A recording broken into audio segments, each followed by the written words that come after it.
Deepstone Crypt is one of my favorite raids of all time. Its simplicity and setting are what make it special.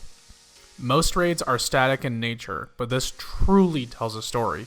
You feel the events unfold every time you play. Raids like the Leviathan, Garden of Salvation, and Vault of Glass don't really have a change in setting. It's more like you're just moving from one arena to another arena. Other raids, such as Last Wish, where you venture into the heart of the city and slay the beast, King's Fall, where you enter the throne world and kill Oryx once and for all, Deepstone Crypt, you venture into the crypt, then board the Morning Star and nearly destroy Europa. Deepstone Crypt is phenomenal and its encounters are engaging.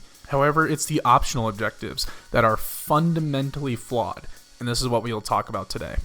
In the Deepstone Crypt raid, there are many side objectives that are not required to do, but offer some sort of reward for going out of your way to obtain them. These can span from shaders to an extra chest, or even just some triumph score / progress towards the raid seal.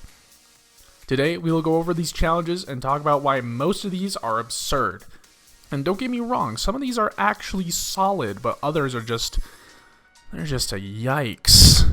Starting off with Not a Scratch, this actually wasn't a problem, but just the other day, Bungie patched the no frostbite glitch, which does have a workaround, but, there technically still is a no frostbite glitch, but it's much more difficult to pull off, and this is just kind of tedious, if anything. Some raid challenges are like this. I don't mind doing them, but I also prefer not to do them. What makes this even worse is that the Triumph doesn't describe that there needs to be 6 players in the raid to trigger the Triumph. The Triumph requires all 6 pikes to be parked at the end, yes, but there needs to be 6 players in the actual raid. They don't even need to be on the pikes, they just need to exist. The second the 6th person loads into the raid, you have the Triumph. Resource contention isn't too bad, just one person needs to be scanner in an encounter. As simple as crypt security. What could possibly go wrong? Oh boy. Red Rover is a stain on an otherwise amazing experience. I don't mind crypt security, but that's because you can do this really fast. For those of you who are unaware, Red Rover is a challenge where all 6 players need to be operator. This requires a 3-phase of the encounter. Crypt security is good because it's short and sweet, but man, dragging that thing out for 3 times longer than it needs to be, maybe even longer because you need to switch operator halfway through, it's just awful. If you have done this challenge, then you know how terrible it is. This is just as bad, if not worse, than Scourge of the Past Phase 1 challenge. It is an atrocity. Instead, I have a better solution, and I thought of this in like 2 minutes as my popcorn was in the microwave. For those of you who don't know, in crypt security, at the bottom of the tubes are lights and they increase in order. I personally have no idea what this means. I assume it's a timer for the reset of the phase, and from what I've seen, that is the most accurate statement, but whatever. During the challenge week, let's assume if all lights are on, it's a challenge fail. Instead of it being a timer, it is now a counting ticker thing. Things like servitors being up, transferring buffs, and champions being up will make the light bar tick up. Killing servitors, champions, and hitting correct operator panels will make the light bar tick down. It's kind of similar to the Scourge Berserker challenge in a way, and there you go, that's your challenge. 5 Seconds to Paradise is killing all servitors in the Atrax fight at basically the same time. No big deal, whatever. Copies of copies can be very boring if you don't one cycle. While I get the idea, I think the idea of opening 1 airlock per phase sounds a lot better.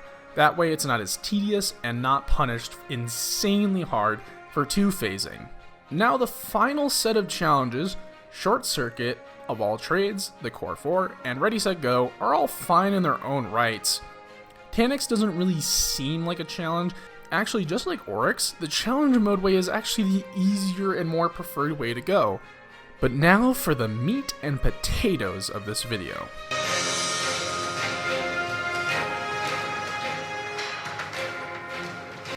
While this isn't required for the seal, it's still a personal achievement of mine. Deepstone Crypt's Flawless. I have flawlessed every single raid except for SchleyerZ, and that's just because it got sunset before I could get around to it. I will unapologetically say that Deepstone Crypt's Flawless is by far the worst flawless to date by far. With some outliers, my core raid group have ran through Petra's Run, Like a Diamond, Crown of Ease. Each of these only took just a few attempts. Inherit Perfection also took a few tries. Leviathan and Eater of Worlds were done on the first real, air quotes, try. And the only outlier is Deepstone Crypt. Why is this? Let's talk about some mechanics of the raid and how the flawlesses work in each of them. For the Year 2 raids, Last Wish, Scourge of the Past, and Crown of Sorrow, the flawless mode was activated in the raid. This means you had to physically activate some sort of button mechanism to activate the flawless version of the raid. If you died after the activation, you and your fire team are immediately booted to orbit. There is no ambiguity, there is no doubt, someone died in the raid. For me personally, these are my preferred flawless setups. There's a sound indicator that tells everyone in the game to focus up and put their big boy pants on and their flawless boots on. And another reason we will get to in a minute. For Garden of Salvation, Leviathan, Eater of Worlds, and presumably SchleyerZ, there is no activation buttons or anything, just make it through the raid without dying. Now on the surface, Deepstone Crypt is in this category, but Bungie decided to be a bunch of small peepees and make it so if you leave during the raid, you don't get the flawless. That statement is not true for any other raid. Now there's a line many people have in Destiny which I like to call the reasonable time event horizon. This is where the amount of time you put into an activity in the game just doesn't make it worth it anymore. Personally, this is why I hate Grandmaster Nightfalls. They're long, boring, and unnecessarily difficult. Raids are not this, but this can apply to the flawless versions of the raid. Remember, this isn't you personally doing the raid without dying, this is everyone doing the raid without dying. Small mistakes and hiccups can turn into major detours if you aren't careful. This leads to many flawless teams, myself included, to cheese as much as possible. It's not a lack of skill, it's a lack of patience. So the strategy for most raids is that all main encounters are done with the raid team. The main obstacle is the traversal / jumping puzzle encounter. Let's use Scourge of the Past as an example.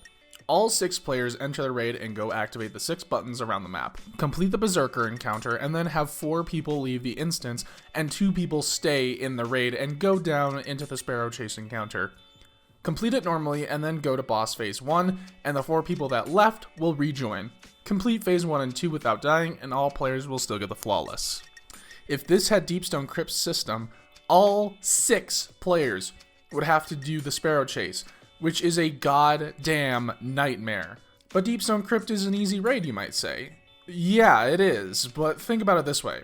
Take a guess of what the hardest part of Deepstone Crypt's flawless is. The obvious answer might be taniks. The stakes are high, and it's a pretty high-octane boss fight. You might think it's Atrax, and the constant movement might trip people up. The hardest part of Deepstone Crypt's flawless is... Artificial intelligence activated. Enjoying yourselves, intruders? Now, jumping puzzles in itself aren't too bad, but think about it this way. In Last Wish, you can do the jumping puzzle. If you mess up, then have the fire team leader boot you. You will still get the checkmark regardless.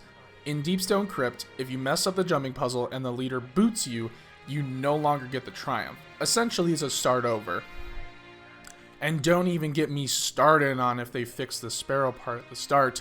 Tell me, who do you know, other than me, that does the Sparrow part legit? Oh wait, that'll be the day, I tell ya. So, in conclusion, my message to Bungie is this. Make flawless mode on the raid activatable again, and put the damn flawless as a requirement for the raid seal, you cowards! Still waiting for my Gilded Enlightened, by the way.